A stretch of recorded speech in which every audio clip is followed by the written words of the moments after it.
Hey everyone, welcome to this full moon Sidereal Astrology forecast. This is for Tuesday, December 13th, 2016. I'm Athen, and this channel is about using the actual size and location of the constellations in the sky.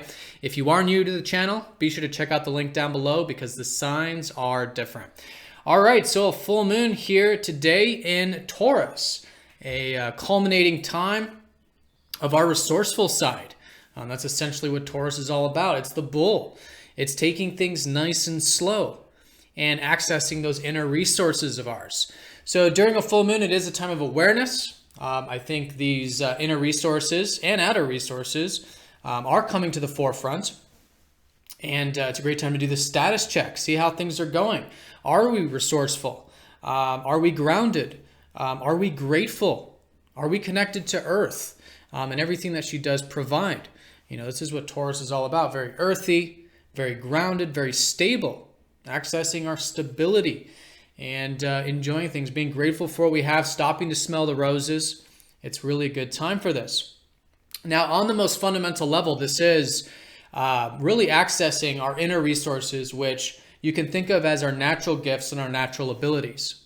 Okay, so what are your natural gifts? What are your natural abilities? How can you cultivate them during this time? Because it's through those natural gifts that you have that, and this is for all of us, we're all able to cultivate the things we truly value in life by accessing those inner resources, by accessing those natural gifts and natural abilities. So a really good time to do that examination. Again, you know, all the full moon is this solar energy bouncing off from the sun off the moon. And so there's a lot of awareness, there's a lot of momentum, there's a lot of this forward moving energy.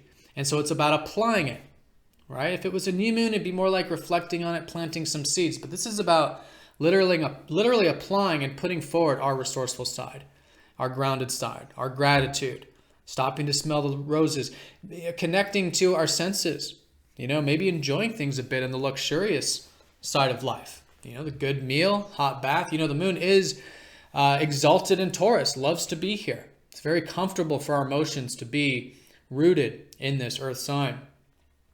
So a good time to do this status check and again, implement this stuff. There is a lot of aspects involving this full moon. So let's go ahead and have a look at them. One, of course, the most obvious is with all full moons, there is oppositions, the sun and moon in opposition.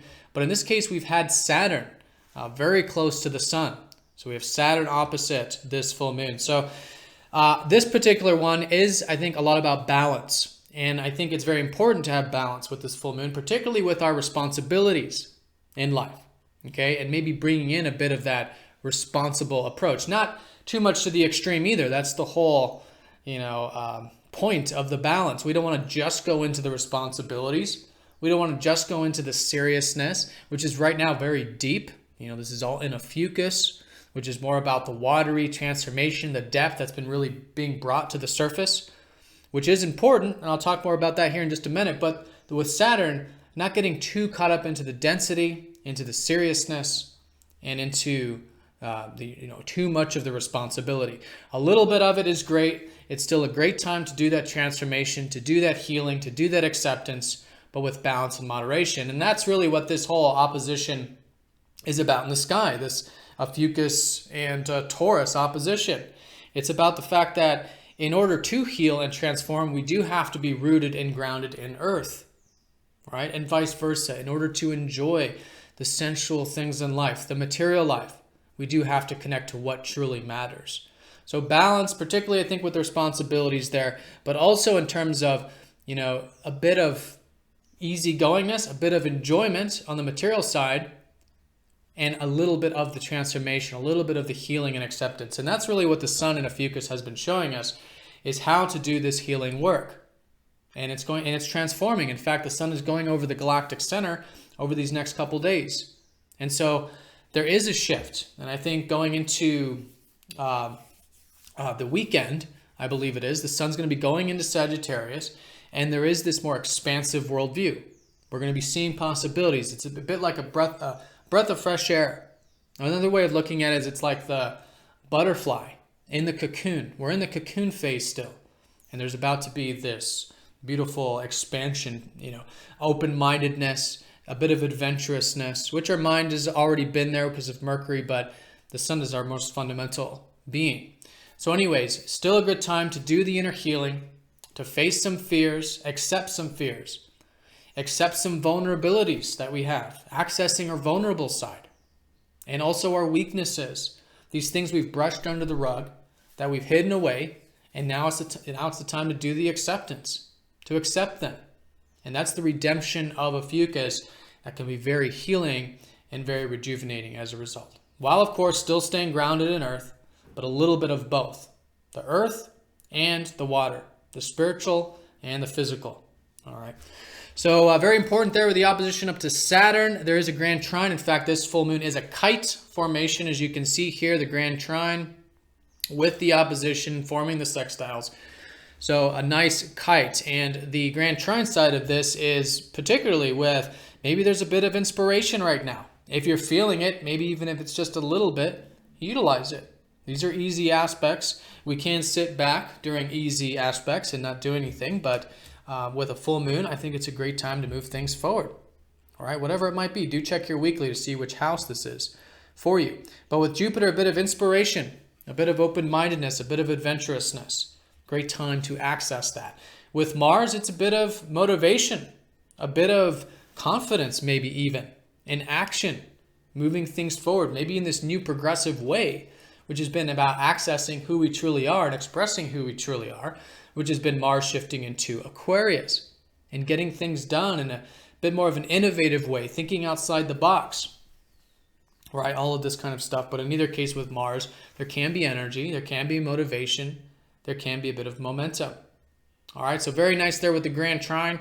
There's a minor aspect, a sextile up to Uranus and a square to Chiron, all in Pisces. So as this sort of gateway with all of this, there is particularly this opening to be who we are and the freedom that that brings. And in Pisces, even the freedom of letting go and surrendering. And that's what Pisces shows us. That's what Uranus in Pisces has been showing us. When we let go, we surrender everything that's outside of our immediate control.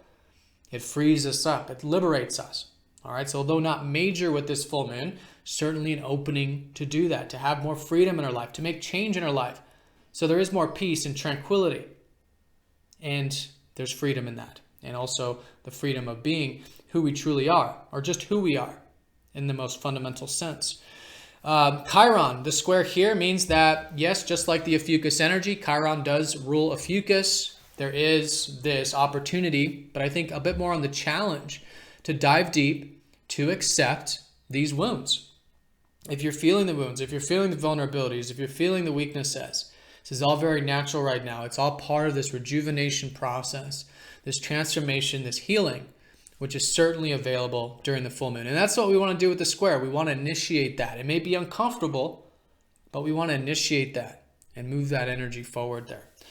All right, so that's the full moon in a nutshell. Here are the aspects for those of you who want to see what time the moon's going to be forming those aspects, mostly in the evening time. For those of us in the Americas, of course, if you are in the East or New Zealand, Australia, do watch the previous day's video. So this will be full moon on for you December 14th, but it's going to be at 20:05 Eastern time of the United States there, and those are the aspects. All right, so just to wrap this up, full moon in Taurus, resourcefulness, inner resources, natural gifts, natural abilities, stopping to smell the roses, being grateful for what we have, and cultivating our values. You know, that's the sort of point, isn't it? To cultivate the values, to enjoy life. Of course, to be grateful for what we have, but it's through that gratitude we do attract more to us. And it's all values, not only the physical material values, but also the non-physical values, which is the Ophiuchus, which is the Scorpio, the things that truly matter in life.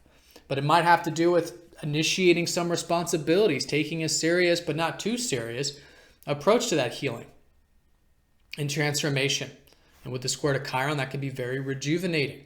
All right, with the trine, there is inspiration. There is a bit of open-mindedness, really good time for philosophy, a bit of opening of those horizons, a bit of motivation and drive, maybe towards those personal needs or towards those goals. All right, and the sextile up to Uranus, a bit of freedom, of individuality, of letting go and that liberation. All right, so I hope you guys have an awesome full moon. Thanks for watching, and I'll see you all tomorrow. Take care.